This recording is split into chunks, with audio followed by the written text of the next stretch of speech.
how it's the relation with you and Roger. I emailed Roger last week, and we had an email exchange, which was fun. Can you remember dancing to the songs of the Pink Floyd band? Ever wondered what led to their sudden end? Pink Floyd, a celebrated rock band, has garnered widespread success since its inception. Terrific fun to play, particularly on my last solo tour. It couldn't and shouldn't be played again. Now he's dead. Their music has resonated with countless listeners and earned them global acclaim. However, internal disagreements and diverging personal ideals ultimately dissolved the band. At age 78, David Gilmour recently disclosed the reasons behind Roger Waters' actions that contributed to the band's demise. Join us as we explore the shocking truth behind this revelation in this video. Roger banned from Pink Floyd website. In May 2020, there was a significant event in the music world when the renowned singer and songwriter Roger Waters took to YouTube to share a video expressing his feelings about his former Pink Floyd bandmate David Gilmour. In the emotional video, Waters revealed that Gilmour had banned him from the band's website, stating, "Nothing from me is on the website. David Gilmour bans me from the website." Waters expressed his perspective, mentioning, "David thinks he owns it. I think he thinks that because I left the band, he owns Pink Floyd, that he is Pink Floyd, that I'm irrelevant, and that I should keep my mouth shut. We're all welcome to our opinions." This revelation sparked discussions and reactions within the music community and among fans. Roger Waters revealed that he tried to mend the strained relations between himself and the other surviving band members. He described a meeting some years ago at a hotel near the London airport, which he likened to a Camp David summit. At this meeting, he proposed various solutions to overcome the impasse that had been plaguing their relationship and the predicament they were facing. Unfortunately, his efforts did not yield any positive results. Among his suggested measures was the idea that the band members should have equal access to their fan base, emphasizing that the subscribers to their website were supporters of the collective body of work created by all 5 members of Pink Floyd. The departure of Roger Waters from Pink Floyd in 1985 marked a significant turning point for the band. Despite Waters leaving, the band released 2 more albums before disbanding in 1994. Stay tuned to discover the details of the major conflict that led to the separation among the Pink Floyd band members, as David Gilmour has revealed. In the meantime, let's delve into what defines the timeless essence of Pink Floyd. Pink Floyd. Pink Floyd, an iconic English rock band, was formed in London in 1965. They quickly gained a strong following as one of the pioneering British psychedelic groups. Their music stood out due to its extended compositions, innovative sonic explorations, thought-provoking lyrics, and elaborate live performances. Over time, Pink Floyd became a cornerstone of the progressive rock genre, earning recognition as one of the greatest progressive rock bands ever. The band was originally formed by Syd Barrett, Nick Mason, Roger Waters, and Richard Wright. Spearheaded by Barrett as the main songwriter, Pink Floyd achieved early success with hit singles such as Arnold Lane and See Emily Play, along with the well-received debut album The Piper at the Gates of Dawn. David Gilmour joined the band in 1967, while Barrett departed in 1968 due to declining mental health. Although all 4 members contributed to the band's songwriting, Roger Waters emerged as the primary lyricist and conceptual leader. He was the mastermind behind the profound concepts woven into Pink Floyd's most influential albums, including The Dark Side of the Moon, Wish You Were Here, Animals, and The Wall. Notably, the musical film adaptation of The Wall, entitled Pink Floyd The Wall, released in 1982, garnered 2 BAFTA awards. In addition to their albums, Pink Floyd also created several impressive film scores. The history of Pink Floyd is a tale of personal tensions, departures, and eventual reunions. The band saw the departure of key members such as Richard Wright in 1981 and Roger Waters in 1985, leading to a period of uncertainty. Despite these departures, David Gilmour and Nick Mason soldiered on, keeping the flame of Pink Floyd alive. Wright rejoined them, and together they produced the albums A Momentary Lapse of Reason in 1987 and The Division Bell in 1994, supported by extensive tours. However, the band soon entered a prolonged hiatus, leaving fans wondering about their future. In a poignant moment in 2005, all but founding member Syd Barrett reunited for a performance at the global awareness event Live 8. The passing of Barrett in 2006 and Wright in 2008 marked the end of an era for Pink Floyd. Their last studio album, The Endless River, was released in 2014, and it was a posthumous release based on unreleased material from the Division Bell sessions. Despite their internal struggles, Pink Floyd achieved remarkable success, selling over 250 million records worldwide by 2013. Their albums, The Dark Side of the Moon, The Wall, and Wish You Were Here, have achieved legendary status, being inducted into the Grammy Hall of Fame and becoming some of the best-selling albums of all time. Remarkably, 4 of their albums topped the US Billboard 200 chart, and 5 albums reached the summit of the UK Albums Chart.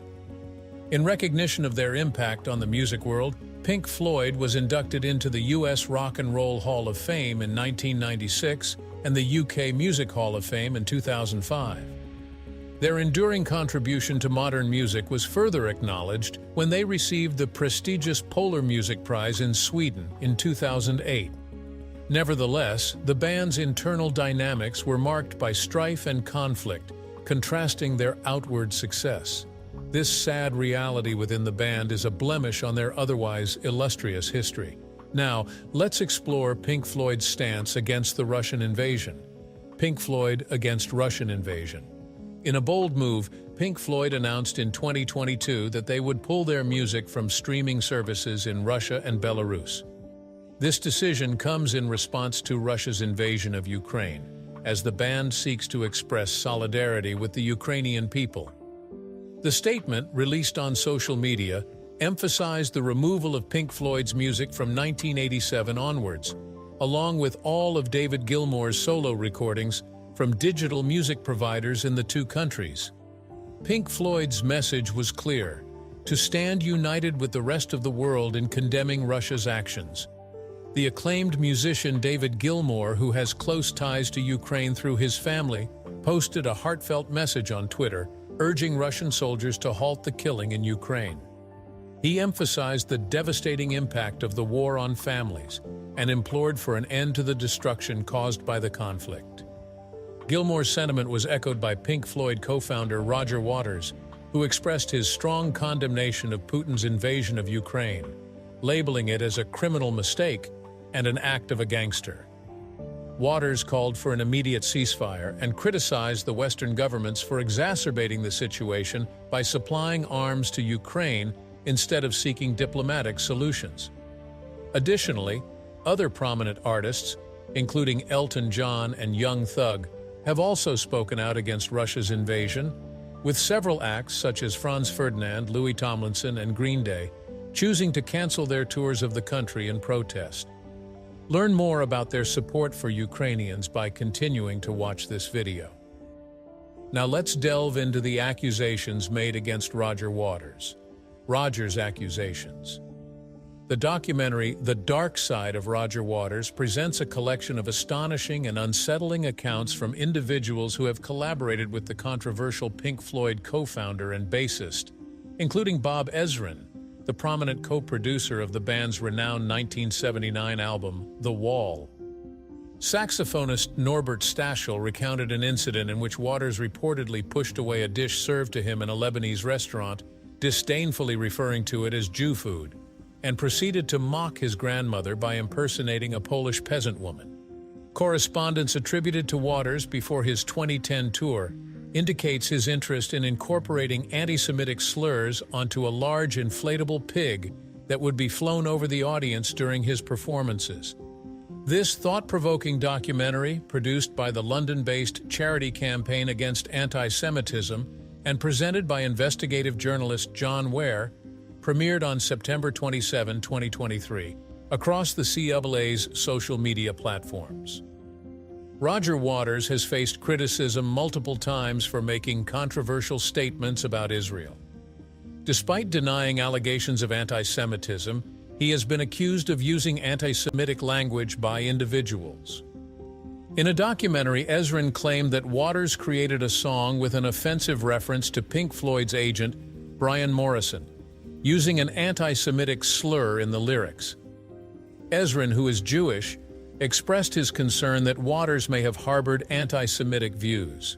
Another individual, Stachel, shared that Waters seemed unaware of the sensitivity of the topic when Stachel revealed his Jewish heritage and family's history of persecution during the Holocaust. In a conversation, Waters said, "Oh, I can help you feel like you are meeting your long-lost relatives. I'll introduce you to your dead grandmother. I can do a good Polish peasant imitation, an impression of a Polish peasant woman." According to Stachel, he then embodied the persona of an elderly Polish woman, attempting to emulate a Polish Jewish peasant woman's voice, referring to himself as babushka. After this performance, he asked, "Now you've met your grandmother, how do you feel now?" Ezrin, a longtime acquaintance of Waters, expressed conflicting feelings, acknowledging Waters' talents as a songwriter and poet, and expressing disappointment in his public positions affecting the Jewish community. In May 2023, during his live shows, musician Waters sparked controversy in Germany by wearing attire that resembled a Nazi SS officer's uniform. This stirred outrage as he also projected the name of Anne Frank on a large screen.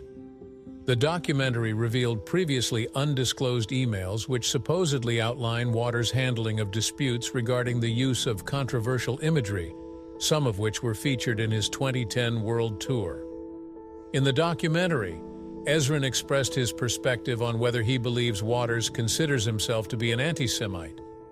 He speculated that Waters would likely deny being an anti-Semite and instead assert that he supports everyone.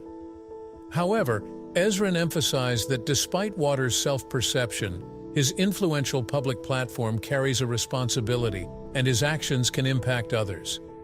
Therefore, despite not identifying as an anti-Semite, Ezrin likened Waters to a duck, metaphorically suggesting that his actions resemble those of an anti-Semite. Additionally, other contributors in the documentary proposed that Waters' remarks could stem from arrogance, ignorance, bullying behavior, or even emerging anti-Semitic tendencies.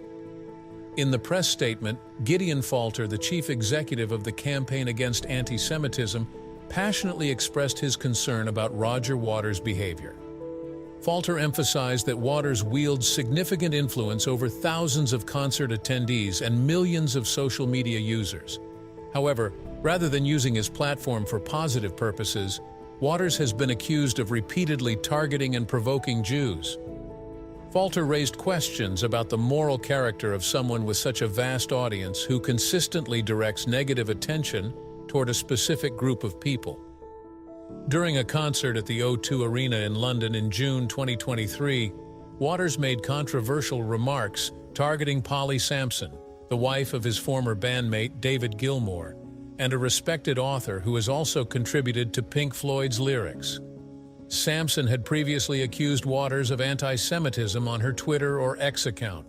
Waters' comment about Sampson during the concert raised eyebrows and was interpreted as a personal and distasteful attack.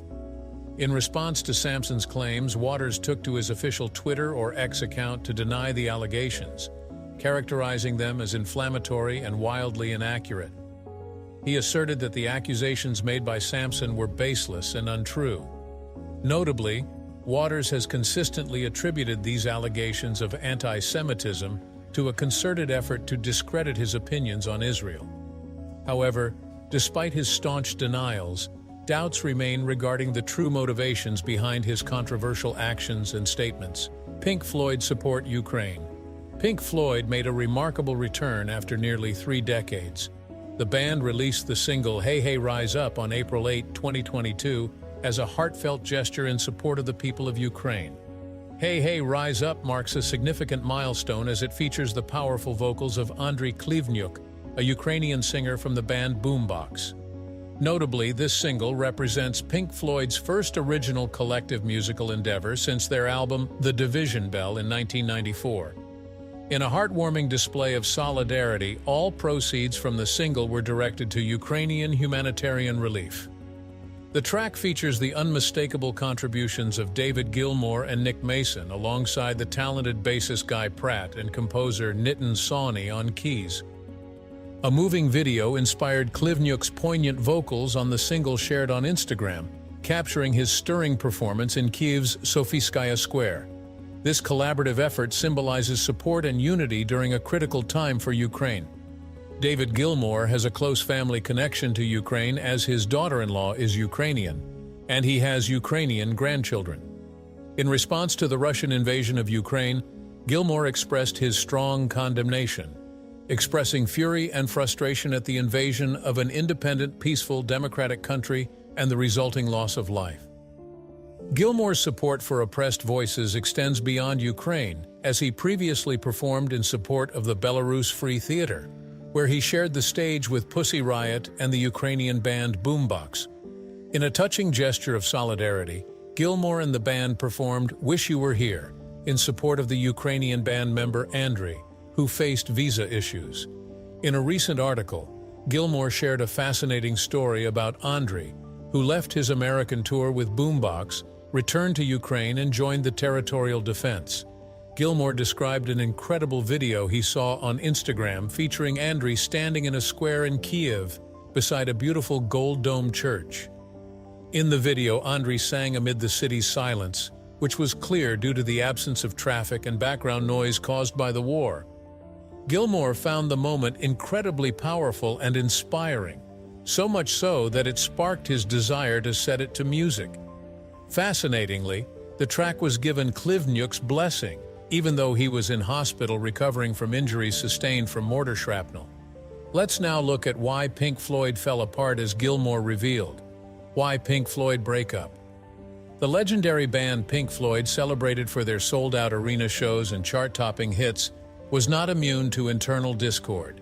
At the zenith of their success, lead members Roger Waters and David Gilmour were embroiled in escalating tensions that ultimately led to the band's disbandment. Behind the glitz and glamour of their global stardom, simmering conflicts and clashing artistic visions between Waters and Gilmour began to erode their once strong partnership. While their music resonated deeply with millions of fans, the dynamics within the band grew increasingly strained, ultimately resulting in their downfall. This feud is a saga of pride, stubbornness, and the unraveling of one of history's most celebrated rock bands. The seeds of Pink Floyd's demise were sown early, with underlying tension surfacing in the 1970s. As the visionary force behind iconic albums like The Dark Side of the Moon and The Wall, bassist and lyricist Roger Waters gradually assumed greater creative control, leaving guitarist David Gilmour feeling sidelined and resentful. The breaking point came during the production of The Final Cut in 1983, when Waters declared it Pink Floyd's swan song, a political opus shaping the band's legacy according to his vision. This unilateral decision irked Gilmour, who viewed the album as essentially a Waters solo endeavor, a testament to Waters' unchecked ego. The irreconcilable creative differences led to Waters' departure, followed by a legal battle when he sued his former bandmates for continuing to use the Pink Floyd name without him. Gilmour and drummer Nick Mason soldiered on, enlisting former member Richard Wright to produce 2 more albums in the late 1980s and early 1990s. Despite achieving commercial success, critics widely opined that Pink Floyd's glory days were a thing of the past. Waters notably disparaged Pink Floyd as creatively spent after the release of 1983's The Final Cut. However, his assessment was proven premature as Gilmour and Mason persevered, successfully releasing A Momentary Lapse of Reason in 1987 and the subsequent extensive supporting tour. Meanwhile, Waters strived to make his case both in court and in the public eye. Still, despite his efforts, a settlement was ultimately reached on December 23, 1987, formally solidifying Waters' departure. While Gilmour and Mason were permitted to continue using the Pink Floyd name, they were obligated to pay royalties to Waters for any of his past contributions they utilized moving forward. The aftermath of Roger Waters' departure from Pink Floyd was a complex and bittersweet chapter in the band's history. Despite being awarded a share of future income, Waters' solo album Radio Chaos was outsold by Pink Floyd's A Momentary Lapse of Reason. Critically, Pink Floyd struggled to reach the creative heights of their earlier work without Waters. While the band did manage to endure his departure from a commercial standpoint, artistically, they faced challenges. Waters ultimately let go of his ambition to dissolve Pink Floyd completely, but the legal resolution marked the end of an era for the band. The chemistry that had defined their sound died with Waters' rift with Gilmour and Mason. What emerged on the other side was a Pink Floyd in name, lacking the spark of genius from their glory days. Even after the legal settlement, tensions between the former bandmates persisted. Waters criticized Gilmour's management of the Pink Floyd legacy post-breakup and took issue with how his contributions were portrayed in later compilation albums. Moreover, disputes arose over crediting for lyrical and conceptual work on albums.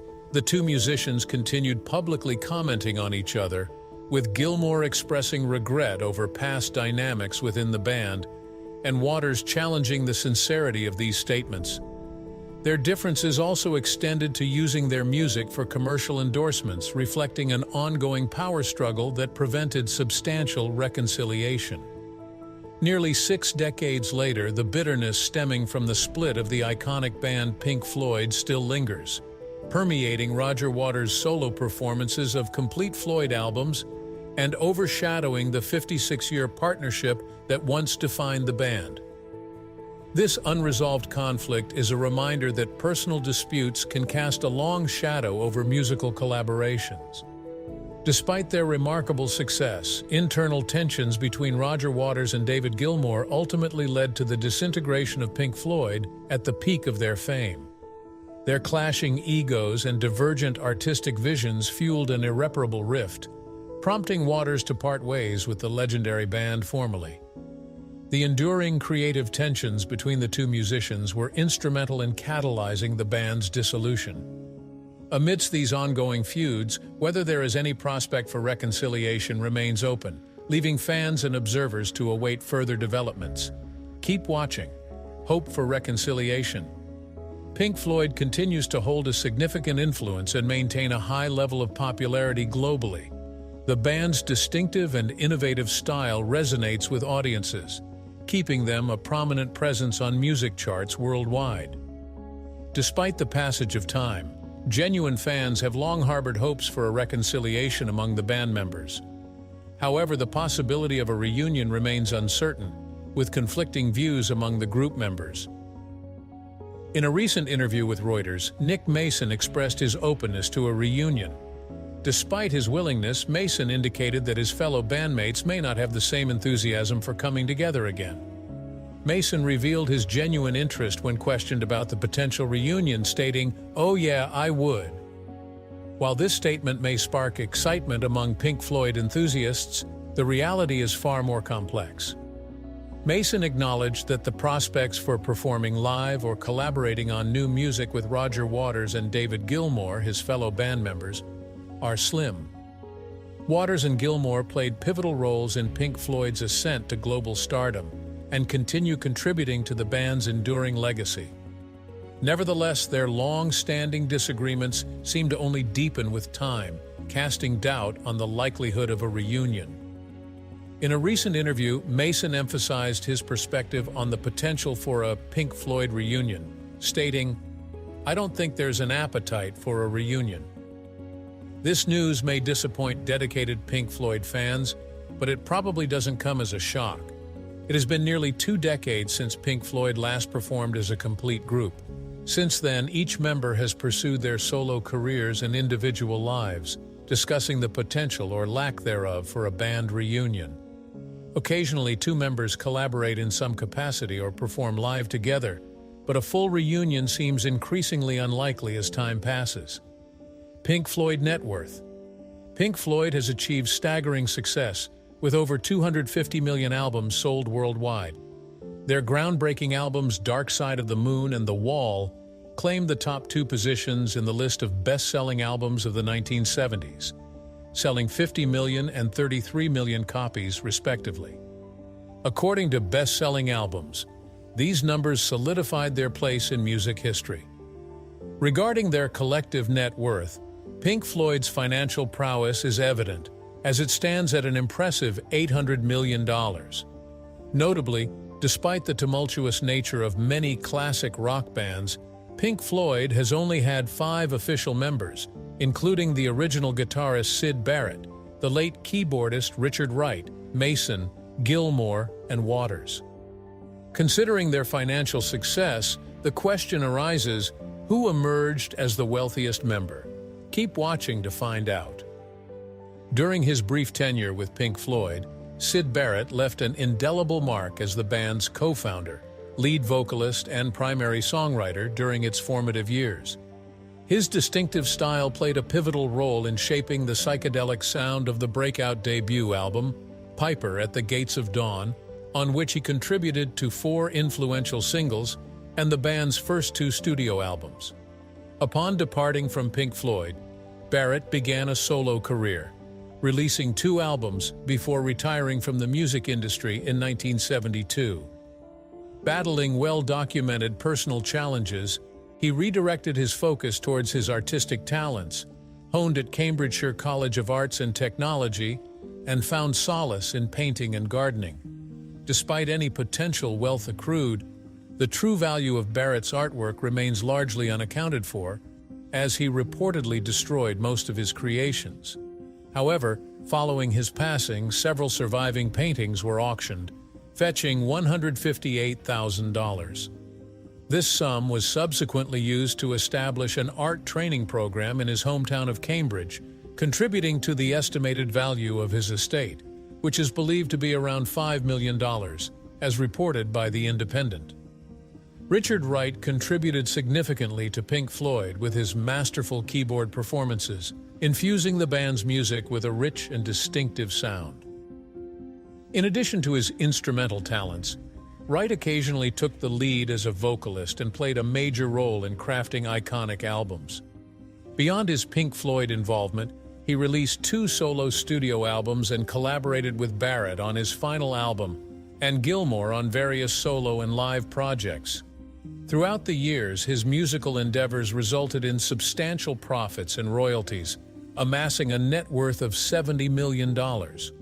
Upon his passing from cancer, Wright left his entire estate to his 3 children, as reported by rock celebrities, without leaving any provisions for his 3 former spouses. Drummer Nick Mason, the sole member to feature on every Pink Floyd album, has significantly contributed to some of their most iconic tracks, including Echoes and Time. In 1981, he ventured into a solo career, releasing the album Fictitious Sports. Despite being 80 years old, Mason continues to make occasional stage appearances with both Roger Waters and David Gilmour. In 2018, he founded a new band, Nick Mason's Saucerful of Secrets, with Gary Pratt, drawing inspiration from the band's early psychedelic music. Additionally, Mason has launched his label, Nick Mason Music, and invests in various enterprises such as the music licensing marketplace Licht and football ventures. With an estimated wealth of $180 million, Mason indulges his passion for motorsports and even participates in races. His collection of around 40 cars includes esteemed brands like Ferrari, Bugatti, Aston Martin, Porsche, Bentley, and Jaguar, as reported by Hot Cars. Among his most prized possessions is the iconic 1962 Ferrari, with the license plate 250 GTO, regarded as one of the world's most valuable cars. It's been said that Mason declined a $30 million offer for this car, a testament to his dedication to his passion for automobiles. The legendary David Gilmour, known as the lead guitarist for Pink Floyd and later as the band's de facto leader, has had an illustrious career spanning decades. His journey with Pink Floyd and his successful solo ventures have earned him a significant fortune and solidified his status as a music icon. At 78 years old, His contributions to music and philanthropy are truly remarkable. Not only has Gilmour achieved great success in the music industry, but he has also dedicated himself to various charitable causes. His involvement in initiatives addressing climate change, homelessness, human rights, and other important issues showcases his deep commitment to positively impacting the world. In a remarkable display of generosity, Gilmour auctioned off 126 of his beloved guitars in 2019, raising an astounding $21 million at a charity event in New York. Among these iconic instruments was his renowned Black Strat, a 1969 Fender Stratocaster that holds immense historical value, having been used to record timeless classics such as Dark Side of the Moon, Wish You Were Here, and The Wall. The Black Strat sale set a new world record for the highest price for a guitar at auction, fetching nearly $4 million. Gilmour's philanthropy and musical legacy continue to inspire and leave an indelible mark on the world. The band's co-founder and bassist, Roger Waters, transitioned into the main lyricist and co-lead singer role following Barrett's departure. He became the visionary songwriter behind their more experimental and progressive works such as The Wall, and single-handedly wrote the follow-up album, The Final Cut. After parting ways with the band, Waters embarked on a successful solo career, releasing 4 solo albums and establishing himself as a music icon. Surprisingly, at 80 years old, he has nearly doubled his wealth to an impressive $310 million, surpassing the other former band members. This increase is attributed to his extensive touring schedule, with his massively successful The Wall Live tour amassing an astonishing $460 million from 220 performances and selling 4.1 million tickets, ranking it among the top 10 highest-grossing concert tours of all time. Furthermore, Waters has profited from a lucrative investment in partnership with pop star Shakira.